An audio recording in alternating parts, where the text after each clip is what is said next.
Hello friends, this is Sneha and welcome on my channel study classes. तो friends, आज हम लोग गार्डनर की बहुबुद्धि सिद्धांत को डिस्कस करेंगे, जो स्पेशली फॉर आपके सीटेट एग्ज़ाम के लिए काफ़ी हेल्पफुल हैं। क्योंकि इस एग्ज़ाम के अगर आप प्रीवियस ईयर क्वेश्चन को देखते हैं तो उसमें गार्डनर की थ्योरी से अक्सर क्वेश्चन पूछे जाते हैं। तो अब आइए हम क्लास को डिस्कस करते हैं। बहुबुद्धि का सिद्धांत हावर्ड गार्डनर ने दिया है और यह एक अमेरिकन साइकोलॉजिस्ट थे। इसके साथ ही साथ ये एक कॉग्निटिव साइकोलॉजिस्ट भी थे और इन्होंने एक बुक लिखी थी फ्रेम्स ऑफ माइंड 1983 में। इसमें इन्होंने 7 प्रकार की बुद्धि के बारे में बताया है। इनसे पहले सभी लोग यह मानते थे कि बुद्धि सिर्फ एक ही प्रकार की होती है, परंतु हावर्ड गार्डनर ने बताया कि किसी भी चीज़ को समझने या समझाने के कई अलग अलग तरीके हो सकते हैं। इन्होंने बहुबुद्धि का सिद्धांत दिया, जिसे गार्डनर का बहुबुद्धि सिद्धांत कहा जाता है। और इन्होंने फ्रेम्स ऑफ माइंड बुक दी, जिसमें इन्होंने 7 प्रकार की बुद्धि के बारे में बताया है। अब आइए हम आगे देखते हैं। आगे है इंटेलिजेंस रेफरेंसेस की बुक इन्होंने दी 1999 में, जिसमें उन्होंने 8 प्रकार की बुद्धि के बारे में बताया गया है। और एनसीईआरटी में भी 8 प्रकार की बुद्धि के बारे में बताया गया है, जिसे हम आगे डिस्कस करेंगे। गार्डनर के सिद्धांत के अनुसार 3 कारकों पर इसमें बल दिया गया है। पहला है बुद्धि विभिन्न प्रकार की होती है, यानी कि बुद्धि जो होती है वो विभिन्न प्रकार की होती है और सभी जो होते हैं वो एक दूसरे से स्वतंत्र होते हैं और प्रत्येक व्यक्ति में विलक्षण योग्यता होती है, यानी कि सभी लोगों में सोचने और सीखने का जो तरीका होता है और सभी में अलग अलग होता है। और तीसरा है कि शिक्षक को विभिन्न तरीकों को अपनाकर इन्हें पढ़ाना चाहिए, यानी कि शिक्षक किस तरीके से इन विभिन्न तरीकों को जिन्होंने ये दिया है 8 प्रकार की बुद्धि को उसको अपनाकर वे स्टूडेंट को किस तरीके से वे पढ़ा सकते हैं, इसके बारे में इसमें दिया गया है। आगे है गार्डनर द्वारा दिया गया बुद्धि के विभिन्न प्रकार। अब आइए इसे हम डिस्कस करते हैं। पहला है भाषाई बुद्धि, लिंग्विस्टिक इंटेलिजेंस। दूसरा है तार्किक गणितीय बुद्धि, लॉजिकल मैथमेटिकल इंटेलिजेंस। तीसरा है स्पेशियल बुद्धि, स्पेशियल इंटेलिजेंस। फोर्थ नंबर है शारीरिक गतिक बुद्धि, बॉडी काइनेस्थेटिक इंटेलिजेंस। पांचवा है गणितीय बुद्धि, म्यूजिकल इंटेलिजेंस। सिक्स नंबर है व्यक्तिगत आत्मन बुद्धि, या जिसे हम अंतः व्यक्तित्व यानी कि इंट्रापर्सनल इंटेलिजेंस भी कहते हैं। 7 नंबर है व्यक्तिगत, यहाँ अन्य होगा, इसे आप अपने नोट्स में सुधार लें। व्यक्तिगत अन्य बुद्धि या अंतर व्यक्तित्व बुद्धि, जिसे इंटरपर्सनल इंटेलिजेंस भी कहा जाता है। इसके बाद है 8वां नंबर प्रकृतिवादी, नेचुरलिस्टिक। अब आइए हम आगे देखते हैं। तो फ्रेंड्स, आइए अब हम इसे एक फिगर के माध्यम से समझने की कोशिश करते हैं। तो इसमें फर्स्ट में है काइनेस्थेटिक। काइनेस्थेटिक यानी कि बॉडी स्मार्ट, यानी कि इसमें जो होता है वो अपने शरीर पर नियंत्रण रखने की क्षमता, वस्तु को सावधानीपूर्वक और प्रवीण ढंग से समझाने की जो योग्यता होती है। यानी कि इसमें क्रिकेटर आते हैं, खिलाड़ी आते हैं, न्यूरोसर्जन और शिल्पकार आते हैं, जो अपने बॉडी पर कंट्रोल करते हैं, यानी कि किस तरीके से क्रिकेटर बॉल को फेंकते हैं, वो ये इसमें बताया गया है।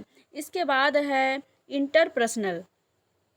इंटरपर्सनल इंटेलिजेंस उसे कहते हैं जिसमें दूसरों के व्यवहार को समझने की योग्यता और दूसरे व्यक्ति की जो आवश्यकता है, उसकी क्या प्रेरणा है, उसकी क्या इच्छाएं हैं, उसको समझने की जो होती है आवश्यकता, इसे इंटरपर्सनल कहा जाता है। जिसमें कि इसमें साइकोलॉजिस्ट आते हैं, काउंसलर आते हैं, ये सभी इसमें आते हैं। इसके बाद है लिंग्विस्टिक। लिंग्विस्टिक मतलब कि वाक्य या शब्दों के प्रयोग, शब्दों के क्रमों के बीच संबंधों को पहचानने की जो क्षमता होती है, उसे लिंग्विस्टिक कहा जाता है। इसमें कवि, पत्रकार, लेखक ये सभी आते हैं। इसके बाद है मैथमेटिकल। मैथमेटिकल यानी कि लॉजिकल मैथमेटिकल इंटेलिजेंस, जिसमें कि तर्क करने की क्षमता, गणितीय समस्याओं को समझने की क्षमता, अंकों के क्रम के पीछे छिपे संबंध को पहचानने की क्षमता होती है, जो जिसमें कि वैज्ञानिक और गणितज्ञ जो होते हैं वो आते हैं। अब आगे है नेचुरलिस्टिक। इसमें जो होता है वो प्रकृति से संबंधित होता है, यानी कि प्रकृति को बेहतर ढंग से समझने या पशु पक्षी या वनस्पति के सौंदर्य के बोध की जो क्षमता होती है वो इसमें आते हैं, जिसमें कि इसमें किसान, वनस्पति विज्ञान या पक्षी विज्ञानी इसके अंतर्गत आते हैं। इसके बाद है इंट्रापर्सनल, यानी कि इसमें अपने आप को बेहतर ढंग से, यानी कि किस तरीके से कौन व्यक्ति किस तरीके से अपने आप को बेहतर ढंग से समझ सकता है, इसमें फिलोसफर और काउंसलर आते हैं। इसके बाद है विजुअल में आता है स्थानिक चित्र को मानसिक रूप से समझने की योग्यता। इसमें मूर्तिकार, पेंटर और पायलट आते हैं। इसके बाद है म्यूजिशियन। म्यूजिक के में तारत्व और लय को समझने की योग्यता, संगीतीय सामर्थ्यता और निपुणता विकसित करने की क्षमता आते हैं। इसमें गायक और संगीतकार आते हैं। तो फ्रेंड्स, इस तरीके से फिगर के माध्यम से हम इसको समझ सकते हैं। गार्डनर की बुद्धि जो 8 प्रकार की उन्होंने दी है। अब आइए इसे हम आगे एक नोट्स के माध्यम से समझते हैं, जिससे कि आपको नोट्स बनाने में काफ़ी हेल्प मिलेगी। और आइए अब हम इसको डिस्कस करते हैं। पहला है भाषाई बुद्धि। इस तरह की बुद्धि में वाक्यों या शब्दों के क्रमों के बीच संबंधों को पहचानने की क्षमता से होती है। इसमें जो आते हैं वे कवि होते हैं, पत्रकार, लेखक, वकील, ये इसके अंतर्गत आते हैं। इसके बाद सेकेंड नंबर है तार्किक गणितीय बुद्धि, यानी कि इस तरह की बुद्धि में यहाँ तर्क होगा, आप इसको सुधार लें, ये गलत है। इस तरह की बुद्धि में तर्क करने की क्षमता, गणितीय समस्याओं को समाधान करने की क्षमता, ये इसके अंतर्गत आते हैं, जिसमें कि ये इसमें वैज्ञानिक और गणितज्ञ ये दोनों इसके अंतर्गत आते हैं, तार्किक गणितीय बुद्धि के अंतर्गत। इसके बाद है तीसरा नंबर स्थानिक बुद्धि। स्थानिक बुद्धि में इसमें स्थानिक चित्र को समझने की क्षमता, यानी कि स्थानिक चित्र को समझने की जो क्षमता है मानसिक रूप से, वो इसमें आते हैं। और इसमें जो होते हैं वो मूर्तिकार, यानी कि जो मूर्ति बनाते हैं वे इसके अंतर्गत आते हैं।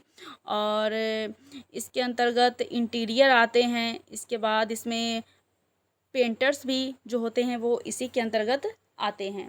अब आगे हम देखते हैं फोर्थ नंबर को, शारीरिक गतिक बुद्धि। इस तरह की बुद्धि में अपने यहाँ शरीर होगा, इसे आप सुधार लें। शारीरिक गति पर नियंत्रण रखने की क्षमता, यानी कि इस तरह की बुद्धि में अपने शारीरिक गति पर नियंत्रण रखने की क्षमता और वस्तुओं को सावधानी पूर्वक और प्रवीण ढंग से घुमाने, यानी कि किस तरीके से एक क्रिकेटर जो होते हैं वो बॉल को एक सावधानी पूर्वक घुमाते हैं और उसको उपयोग करने की जो क्षमता, जो कौशल होती है वो शारीरिक गतिक बुद्धि कहलाती है। और इसके अंतर्गत क्रिकेट के खिलाड़ी आते हैं, टेनिस खिलाड़ी आते हैं, न्यूरोसर्जन आते हैं, शिल्पकारी आते हैं, तो ये इसके अंतर्गत आते हैं। अब आइए हम आगे देखते हैं। आगे है 6 नंबर अंतः व्यक्तित्व।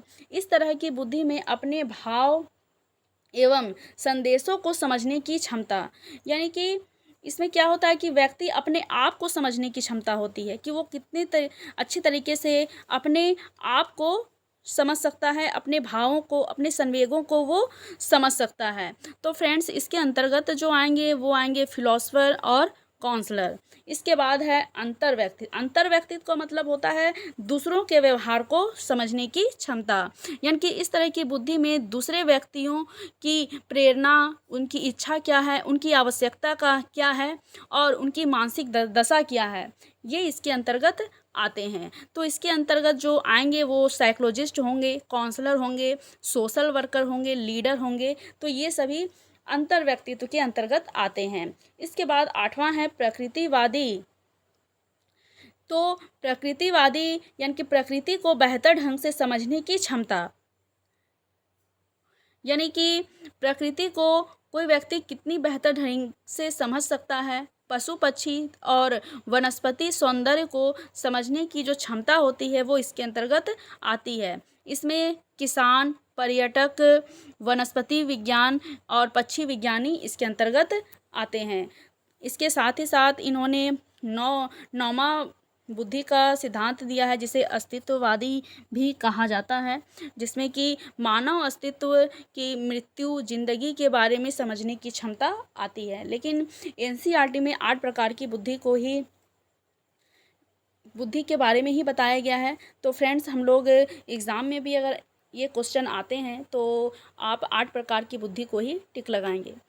तो अब आइए हम आगे देखते हैं, यानी कि जिसे मैंने अभी डिस्कस किया है 9th नंबर का।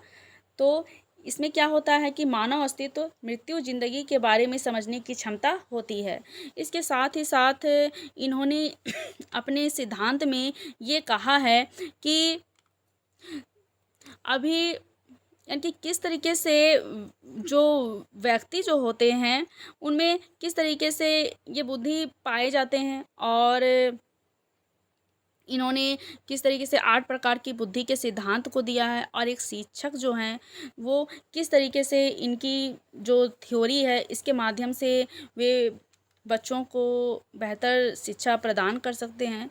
तो फ्रेंड्स, इसमें कुछ खास प्रकार की इसमें इन्होंने ये बात की है कि कुछ खास तरह की मस्तिष्क की क्षति होने पर एक तरह की बुद्धि क्षतिग्रस्त अगर हो जाती है, लेकिन इसका प्रभाव दूसरी बुद्धि पर नहीं पड़ता है। मान लीजिए अगर कोई क्षति हुई या कोई एक्सीडेंट ही हुआ, तो व्यक्ति का अगर एक भाग अगर क्षतिग्रस्त हो जाता है तो इसका मतलब ये नहीं है कि उसका जो दूसरा भाग है वो भी क्षतिग्रस्त हो जाएगा। और इसके बारे में, इनके सिद्धांत के बारे में कुछ आलोचना भी हुई है कि इन्होंने इसके मापन का कोई टेस्ट नहीं दिया है, और इस तरीके से इनका जो सिद्धांत है इन आलोचना के बावजूद भी इसे काफ़ी अच्छा माना जाता है, ताकि शिक्षक इसे अपनाकर बच्चों को एक उचित शिक्षा प्रदान कर सके। और आज के लिए बस इतना ही। अगर आपको मेरी वीडियो अच्छी लगती है तो मेरी वीडियो को आप लाइक करें, एंड अगर आप मेरे चैनल पर नए हैं तो मेरे चैनल को सब्सक्राइब करें। आज के लिए बस इतना ही। Thank you.